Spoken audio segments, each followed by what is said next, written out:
Selamat pagi anak-anak semua. Semoga dalam keadaan sehat. Nah, pada saat ini Bapak akan mengajarkan yaitu pada pembelajaran tema 1 yang berjudul pertumbuhan dan perkembangan makhluk hidup. Yang Bapak akan jelaskan pada saat ini yaitu subtema 2, pertumbuhan dan perkembangan manusia. Anak-anak di rumah, tentu kita tahu pertumbuhan manusia terjadi sejak di dalam kandungan. Saat kita di dalam kandungan, kita sudah mengalami pertumbuhan. Setelah manusia itu lahir, pertumbuhan manusia bertambah besar dari bayi hingga dewasa. Pertumbuhan manusia akan berhenti setelah dewasa. Namun perkembangan emosional dan pikiran manusia terus berkembang. Bertambah berat dan tinggi badan merupakan salah satu contoh pertumbuhan. Kekuatan tangan manusia yang mengalami perkembangan. Salah satu contoh yaitu pada gambar berikut ini adalah Edo saat masih kecil kesulitan untuk memegang botol susu. Nah, setelah Edo bertambah besar, Edo dengan mudah dapat memegang tempat minuman bahkan yang lebih berat juga. Pertumbuhan dan perkembangan setiap manusia berbeda-beda. Seperti perubahan tinggi setiap manusia berbeda-beda. Ada yang tinggi dan ada yang pendek. Nah, mungkin di rumah anak-anak semua bisa melihat walaupun kamu kakak beradik, maka bisa kita lihat di rumah kamu sendiri bahwa pertumbuhan tinggi badan itu berbeda-beda. Mungkin abang kamu akan lebih pendek dari kamu sendiri. Nah, seperti itu. Jadi tidak semua sama pertumbuhan tinggi badan manusia. Kemudian perubahan kekuatan setiap manusia juga berbeda-beda. Nah, ada yang kekuatan yang cukup kuat dan ada manusia itu yang tenaganya lemah. Nah, itulah perbedaan pertumbuhan dan perkembangan manusia. Jika kita melihat teman yang kesulitan, tentunya kita harus ikut membantu. Ya, sebaiknya kita ikut membantu. Contoh, teman kita membawa barang yang sangat berat, maka kita akan mencoba membantu mengangkat barang tersebut.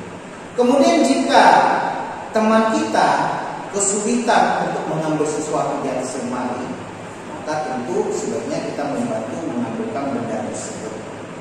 Faktor pertumbuhan dan perkembangan manusia dipengaruhi oleh beberapa faktor. Nah, anak-anak di rumah tentunya harus tahu pertumbuhan manusia itu dipengaruhi oleh beberapa faktor. Pertama itu makanan sehat.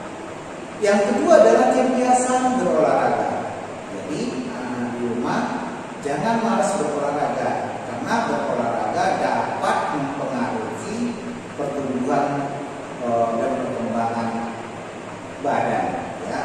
Nah, kemudian yang ketiga adalah faktor yang diturunkan oleh orang tuanya. Tadi Bapak akan jelaskan faktor keturunan orang tua ini adalah bagaimana orang tuanya tadi yang tinggi badannya, maka anaknya kemungkinan akan tinggi badannya. Kalau orang tuanya rambutnya ikal, kemungkinan anaknya akan berambut ikal. Nah, itulah faktor keturunan. Kemudian Bapak akan lanjutkan lagi, yaitu makanan penting untuk kesehatan. Apa saja makanan yang penting untuk kesehatan tubuh kita? Makanan yang penting untuk pertumbuhan dan perkembangan adalah makanan yang menyehatkan dan bergizi. Contoh makanan yang menyehatkan dan bergizi untuk pertumbuhan dan perkembangan manusia adalah 1. Makanan pokok, 2. Lauk pauk, 3. sayur-sayuran, 4. buah-buahan, 5. susu. Makanan-makanan tersebut mengandung gizi.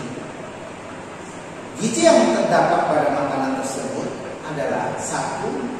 Ada karbohidrat, 2. protein, yang ketiga vitamin, yang keempat mineral, dan yang kelima lemak. 1. Karbohidrat. Karbohidrat terdapat pada makanan pokok seperti pada kentang, nasi, jagung, Yang kedua adalah protein. Protein terdiri dari dua jenis. Pertama, ada protein hewani. Protein hewani berasal dari hewan, contoh dari ikan, daging, dan susu. Kemudian protein nabati, protein yang berasal dari tumbuh-tumbuhan seperti pada tahu dan tempe. Vitamin banyak terdapat pada sayur-sayuran dan buah-buahan. Mungkin anak-anak di rumah sudah tahu ya, sayur-sayuran apa yang kamu sukai dan buah-buahan apa yang kamu senangi. Yang keempat, mineral banyak terdapat pada sayur dan susu. Tuhan menciptakan berbagai macam makhluk hidup yang berbeda-beda. Perbedaan itu adalah karunia Tuhan. Nah, kita tahu di lingkungan kita bermacam-macam jenis makhluk hidup. Nah, itu adalah ciptaan Tuhan dan perlu kita syukuri ya dengan keragaman ini. Kemudian, jadi kita harus menghargai dan menghormati perbedaan-perbedaan tersebut. Nah, saling menghargai atau menghormati termasuk pengamalan sila kedua Pancasila yang berbunyi kemanusiaan yang adil dan beradab. Contoh pengalaman sila kedua Pancasila ini adalah satu, saling menghargai, kedua, saling menghormati, yang ketiga, membantu teman dalam kesulitan. Kekuatan tangan dapat dilatih melalui kegiatan olahraga dan menari.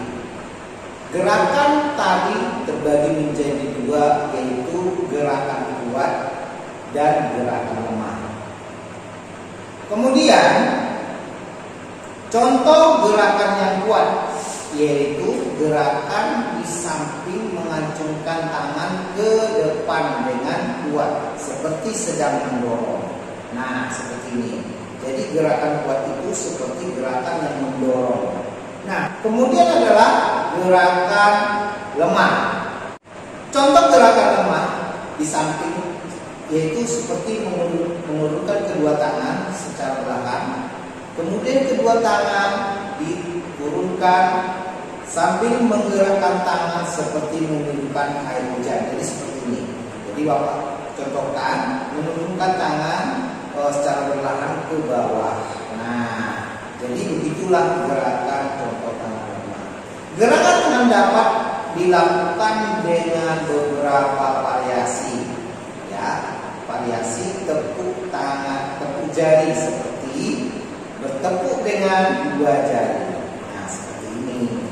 Kemudian bertepuk dengan 4 jari seperti ini. Kemudian bertepuk tangan dengan 6 jari. Nah, seperti ini.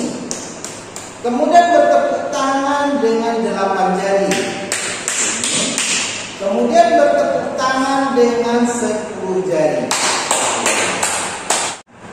Nah, di rumah tadi Bapak sudah memberikan penjelasan tentang materi pembelajaran kita, yaitu subtema 2 tadi. Mudah-mudahan pembelajaran yang Bapak sampaikan pada saat ini bisa anak-anak pahami di rumah. Jadi karena pada saat ini masih pandemik COVID yang masih melanda kita, Bapak mengharapkan kepada anak-anak supaya menjaga kesehatan tubuh agar kita tetap dapat belajar dengan baik. Nah, sampai jumpa dan sampai bertemu kembali dalam pembelajaran selanjutnya. Terima kasih, sampai jumpa lagi.